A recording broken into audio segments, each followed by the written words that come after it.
Everyone welcome back. Microeconomics में previous lecture तक हमने production function and returns to a factor वाला topic complete कर लिया।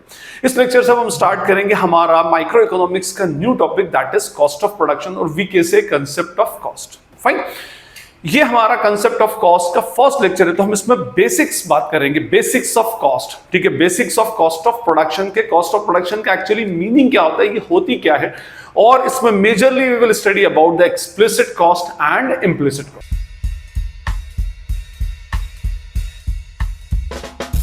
लेक्चर स्टार्ट करने से पहले आपसे अपील है कि अगर आप मेरा वीडियो फर्स्ट टाइम देख रहे हैं, मेरे चैनल पर फर्स्ट टाइम आए हैं, तो चैनल को सब्सक्राइब जरूर करें, वीडियो को लाइक करें, और अगर ये वीडियो आपको यूजफुल लगता है तो इसे अपने फ्रेंड्स, अपने कलीग्स, अपने क्लासमेट्स के साथ में जरूर शेयर करें। हमारा जो प्रीवियस चैप्टर था production function and returns to a factor, उसके फर्स्ट चैप्टर में मैंने आपको बताया था कि प्रोडक्शन फंक्शन ऑनवर्ड जितने भी टॉपिक्स हैं ये सारे के सारे प्रोड्यूसर्स पॉइंट ऑफ व्यू से पढ़े जाते हैं। जैसे क्या हमने पढ़ा था प्रोडक्शन फंक्शन, उसके बाद आएगा कंसेप्ट ऑफ कॉस्ट, ठीक है, उसके बाद आएगा कंसेप्ट ऑफ रेवेन्यू, और फिर आएगा हमारा producers equilibrium.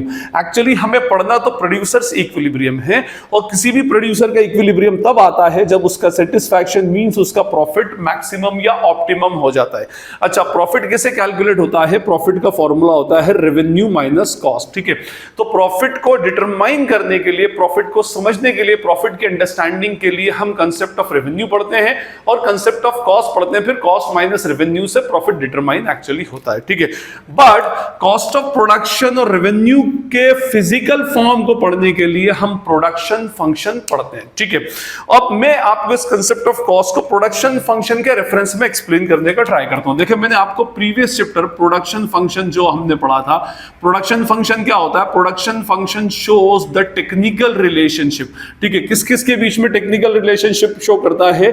Between what? Physical inputs and physical outputs. ठीक है, ये फिजिकल इनपुट और फिजिकल आउटपुट के बीच में टेक्निकल रिलेशनशिप शो करता है। टेक्निकल रिलेशनशिप क्या कि भाई हमने कितने फिजिकल इनपुट्स डाले तो उस बेसिस पर कितने हमारे फिजिकल आउटपुट आएंगे, और ये आउटपुट के बिहेवियर को शो करता है, जो हमने लॉ ऑफ वेरिएबल प्रोपोर्शन में स्टडी किया था।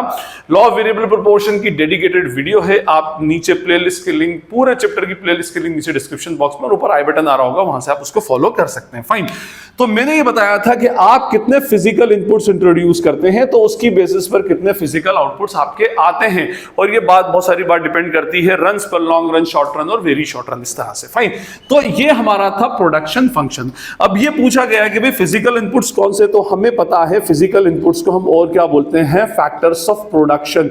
और फैक्टर्स ऑफ प्रोडक्शन मेनली हमारे पास क्या होते हैं? Land, labour and what? Capital. ठीक है, ये फैक्टर्स, ये फिजिकल इनपुट्स, इसको हम बोलते हैं फैक्टर इनपुट्स। इसके अलावा एक मटेरियल होता है जो नॉन फैक्टर इनपुट में लगता है, और इसको जब हम कॉम्बिनेशन करते हैं, जो कॉम्बिनेशन करने के बाद कितना आउटपुट हमारा एक्चुअली आता है, उनके बीच की जो टेक्निकल रिलेशनशिप होती है that is expressed under the chapter production function. Fine, but मैंने आपको प्रोडक्शन फंक्शन में बताया था कि याद रखिएगा कि पूरे चैप्टर में कहीं पर भी हमको मॉनेटरी इन्वॉल्वमेंट नहीं करना। मींस अगर आप लैंड की बात कर रहे हैं तो हम फिजिकल लैंड की बात करेंगे। ठीक है, हम लेबर की बात कर रहे हैं तो नंबर ऑफ वर्कर्स की बात करेंगे, उनको क्या वेजेस दी जा रही है वो मैटर नहीं करता, लैंड कितने की है वो मैटर नहीं करता, मटेरियल कितने का बाइक है वो मैटर नहीं करता।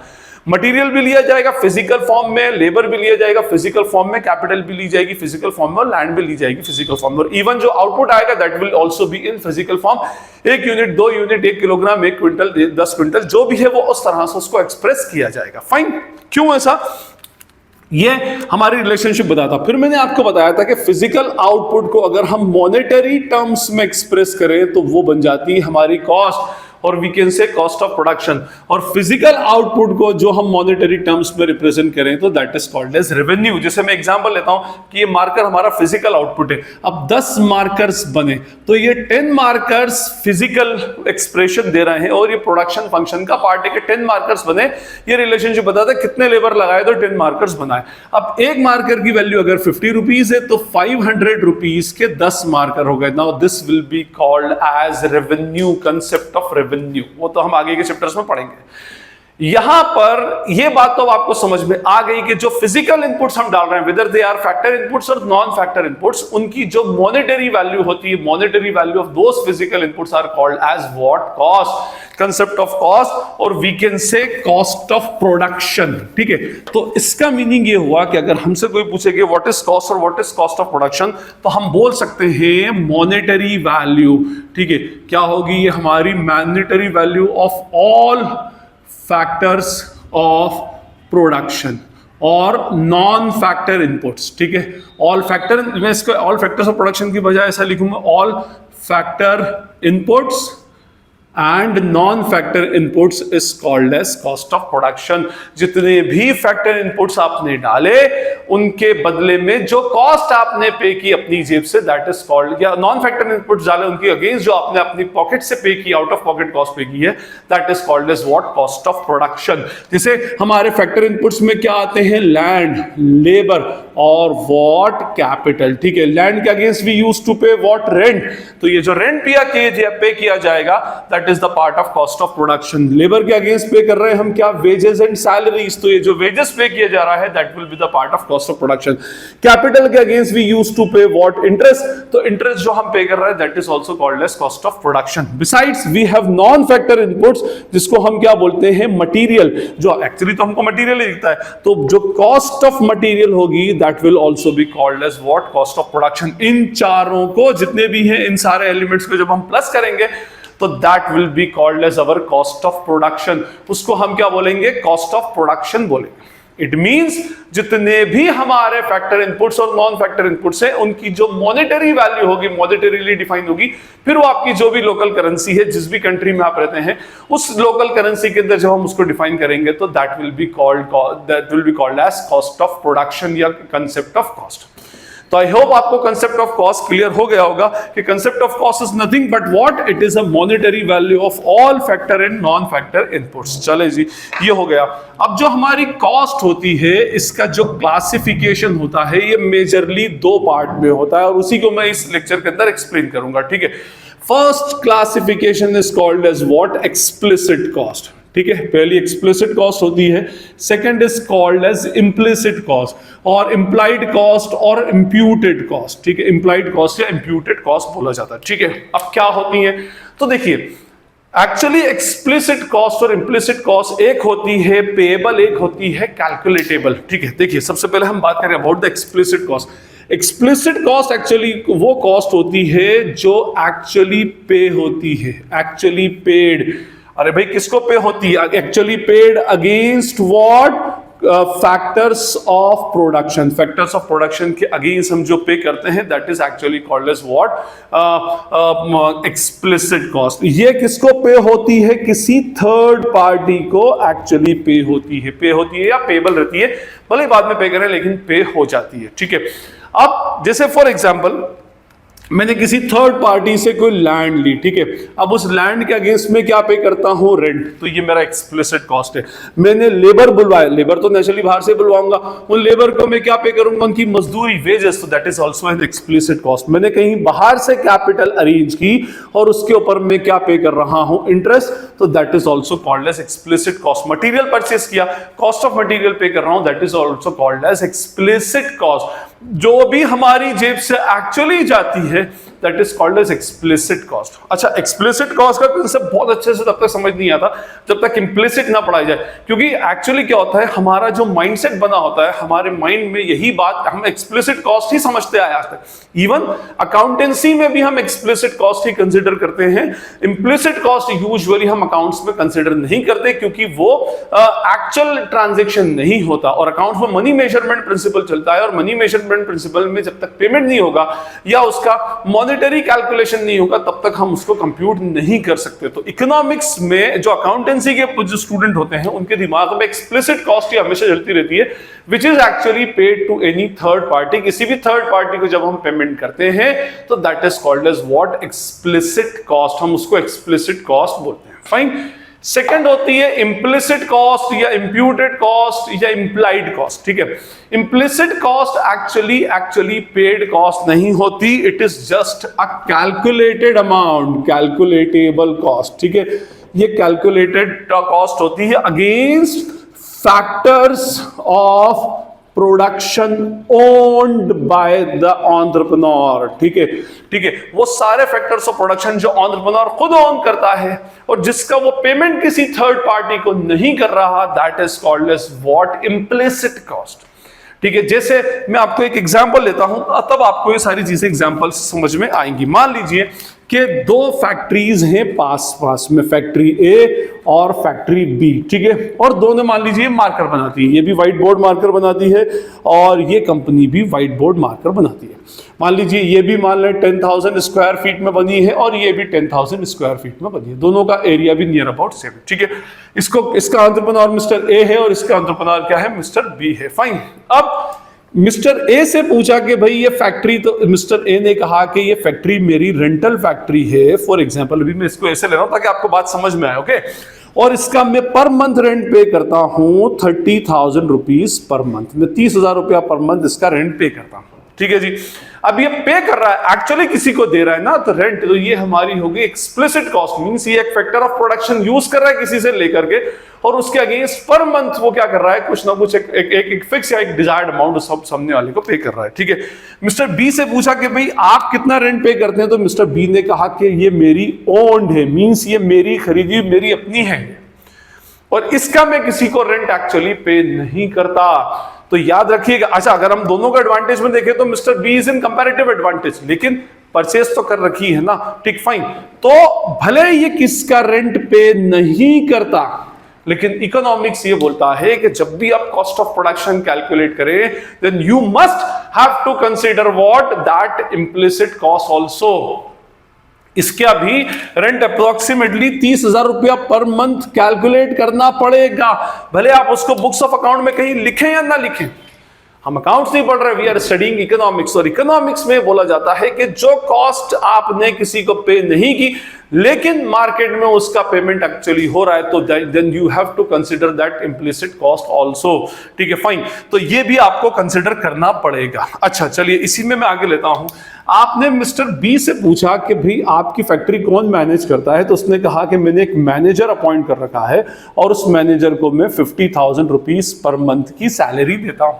ठीक है, मिस्टर ए से पूछा आप, तो बोला साहब मैं खुद फैक्ट्री को मैनेज करता हूं, पूरी फैक्ट्री में ही चलाता हूं, मेरे यहां पर कोई मैनेजर नहीं है। बोले अच्छा आप चलाते हैं, ठीक है, इसके लिए मैं पहले कहीं पर जॉब करता था और वहां से मैंने 50,000 रुपीज पर मंथ की जॉब छोड़ी, क्योंकि मुझे अपना एक्सपीरियंस था, तो मैंने अपनी ही फैक्ट्री एक्चुअली स्टार्ट कर दी। तो 50,000 रुपीज पर मंथ की जो कॉस्ट है उस बंदे ने क्या कर दी, सैक्रिफाइस करके। अभी मैं आऊंगा इस पर, अपॉर्चुनिटी कॉस्ट है दोनों। हाँ, तो ये 50,000 rupees per month will be what, imputed cost. Mister A से आप बोलेंगे कि आप को अपनी ये कॉस्ट अपने कॉस्ट ऑफ प्रोडक्शन में ऐड करना पड़ेगी, कैलकुलेट करना पड़ेगी।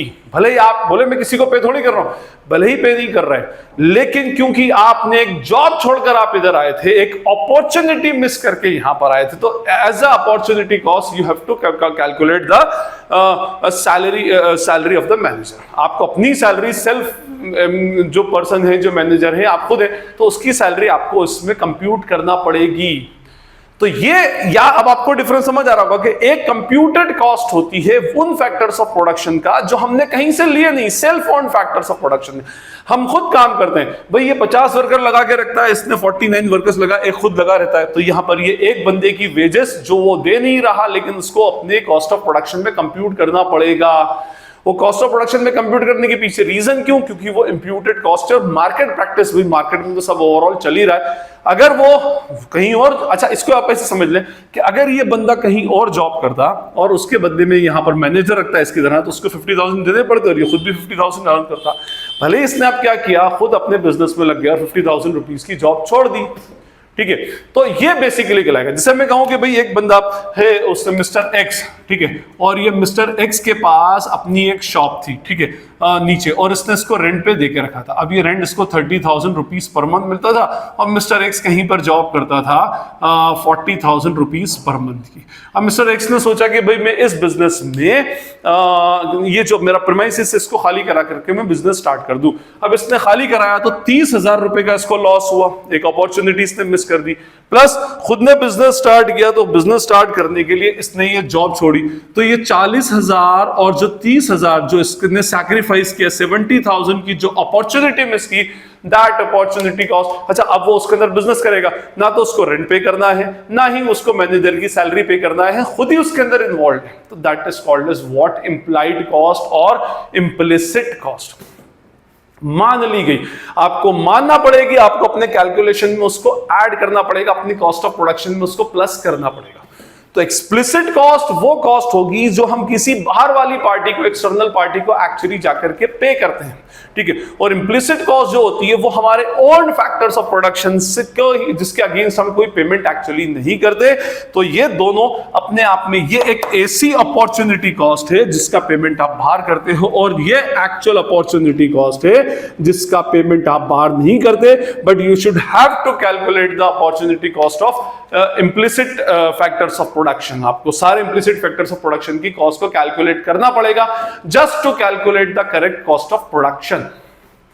तो एक हो गई हमारी एक्सप्लिसिट कॉस्ट और एक हो गई हमारी इम्प्लिसिट कॉस्ट। मैंने आपको बताया एक्सप्लिसिट कॉस्ट जो होती है वो हम बाहर वाली पार्टीज को पे करते हैं, और इम्प्लिसिट कॉस्ट जो है वो हम हमारी खुद का कैलकुलेशन एक्चुअली करके चलते हैं। आई होप दोनों के अंदर डिफरेंस आपको समझ में आ रहा होगा। याद रखिए, खुद के फैक्टर्स ऑफ प्रोडक्शन है तो वो उसका आप पेमेंट नहीं करते, लेकिन उसका पेमेंट आपको इकोनॉमिक्स में कंसिडर करना पड़ेगा just to calculate cost of production, that is called as implicit. और अगर आप फैक्टर्स ऑफ प्रोडक्शन कहीं से हायर करते हैं, नॉन फैक्टर इनपुट्स कहीं से लेते हैं, तो that is called as what, explicit cost. अच्छा, अब इस एक्सप्लिसिट कॉस्ट में हम आगे बढ़ेंगे। अच्छा, एक बात और याद रखिएगा, हम सब कुछ जो पढ़ रहे हैं that is under what, short run.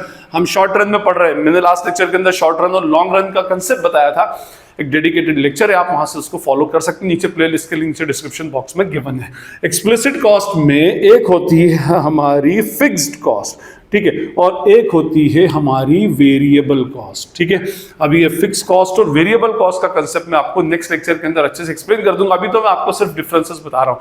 Fix cost जो नॉर्मली किसके ऊपर लगती है, हमारी फिक्स्ड फैक्टर्स के ऊपर, ठीक है, ये किसके ऊपर लगेगी, हमारी फिक्स फैक्टर्स पे।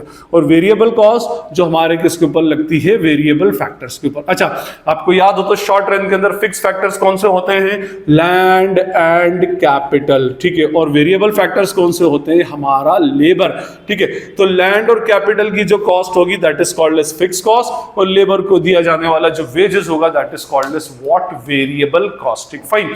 उसके बाद वेरिएबल कॉस्ट और फिक्स कॉस्ट को फिर हम आगे प्लस करेंगे तो that will be our total cost of production, ठीक है। तो हमारी जो टोटल कॉस्ट आएगी या टोटल कॉस्ट ऑफ प्रोडक्शन आएगी that will be what, total fix cost plus what, total variable cost, fine. तो हमें अल्टीमेटली पढ़ना तो एक्सप्लिसिट कॉस्ट है, लेकिन इम्प्लिसिट कॉस्ट का कंसेप्ट हमारा क्लियर होना बहुत इंपॉर्टेंट था, तो वो हमने अल्टीमेटली क्लियर कर लिया। तो आई होप अब आपको concept of cost, cost of production के अंदर हमको क्या पढ़ना है, हमें इसका सब्जेक्ट मैटर समझ में आ गया होगा। बिसाइड्स हमने इसमें एक्सप्लिसिट कॉस्ट और इम्प्लिसिट कॉस्ट का कंसेप्ट समझा, वो भी आपको क्लियर होगा। स्टिल अगर आपको कोई क्वेरी या डाउट लगती है तो आप मुझसे कमेंट सेक्शन में पूछ सकते हो। नेक्स्ट लेक्चर में हम डिस्कस करेंगे about the concept of fix cost, variable cost, total fix cost, total variable cost, ये सारे कंसेप्ट वन बाय वन हम डिस्कस करेंगे। आई होप इसके अंदर आपको कोई डाउट नहीं होगा। फिर भी अगर आपको लगे तो आप मुझसे कमेंट सेक्शन में पूछ सकते हैं। और अगर ये वीडियो आपको यूजफुल लगता है तो उसे अपने फ्रेंड्स के साथ में शेयर करें, वीडियो को लाइक करें और चैनल को सब्सक्राइब जरूर करें। तो Najeeb Hashmi signing off from Najeeb Hashmi academy.